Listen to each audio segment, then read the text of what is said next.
Hi, how you doing? I'm not going to apologise for it being a while.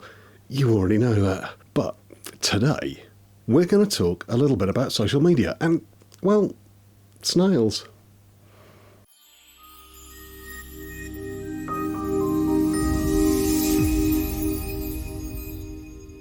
So those of you who follow me on Instagram have probably noticed I've been putting a lot of short reels out of late. In fairness, they're a lot easier to make than long-form videos here, and it's let me pretend that I wasn't burnt out and essentially hiding. But there have been a few takeaways for me from the whole process.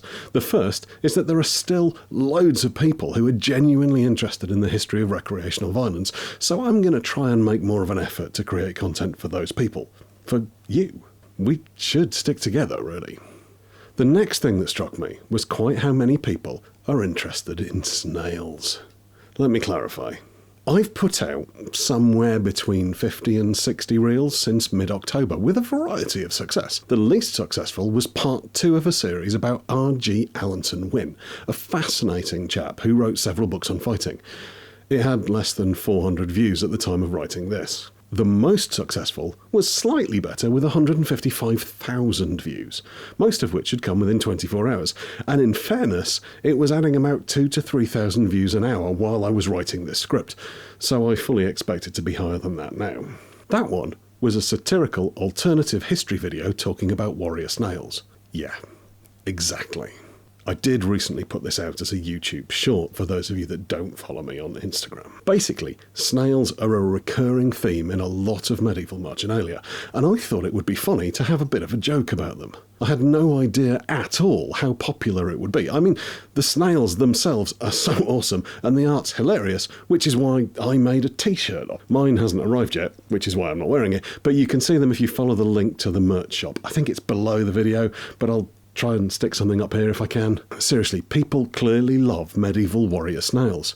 But there was a small subset of people who obviously thought the video was supposed to be taken seriously. That I genuinely thought that 500 years ago there was a race of giant warrior snails.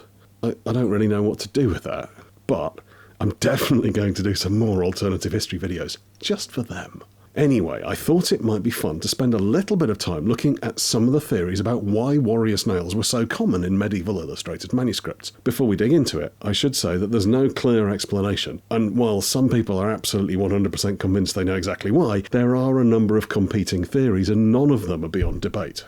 Theory 1. They're just fun.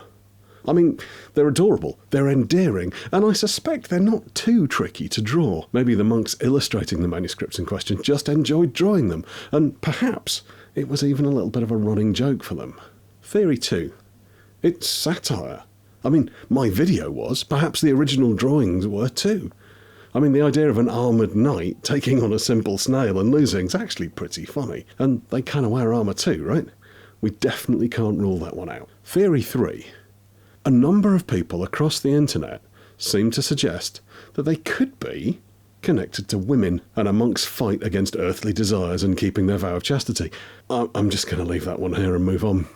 Theory 4. And this one is probably the one I tend to lean towards, and in reality I'm a little disappointed. The snails may have represented undesirable people. Whether that's the Lombards, or in England the French, the Welsh or the Scots, essentially the anti-immigration meme of the day. An unstoppable force of horrible invaders carrying their houses on their backs. Anyway, like I said, there's actually no way of knowing for sure, so I'm just going to put all of those theories aside and stick with my original view that there used to be a race of giant warrior snails, and if we aren't very careful, they may come back and kill us all. I mean, it's as good as anything, right? I should stress at this point that this is absolutely not an invitation for you to put your views on immigration in the comments. I try really hard to read all the comments, and I won't fail to delete comments and block people if they're not being kind. You've been warned. So what's happening next on the channel? Well, I've got a few new books to talk about since I was last posting here, and I'm going to be sharing them with you. 2 that I wanted to mention now, just as a bit of an appetizer, is, well, Get Tough. We all know W.E. Fairbairn. This is a really, really high quality, lovely quality edition of Get Tough. brilliant book. We're going to talk about this a fair bit.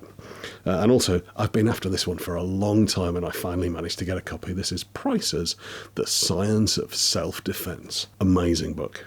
Love this one a lot. Also, after the success of Instagram, I'm definitely going to be adapting the format I've been using there of reading directly from source material, but in a long-form kind of way. Kind of like Smackanori, but more so. Plus, that gives me the excuse to sit and drink more whiskey.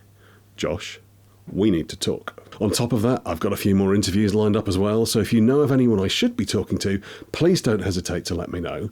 And from the perspective of more modern combat sports, I'm planning on visiting other jiu-jitsu gyms. So if you're somewhere in the south of England, or anywhere, and you quite fancy a visitor, then let me know, and we'll see if we can get a video out of it. So, I guess that's about it, but before I go, if you do get yourself a Snail t-shirt, and they are awesome, please send me a picture. I would love to see it. And with a bit of luck, I'll see you soon. And to those of you still here at the very end of the video, fight team.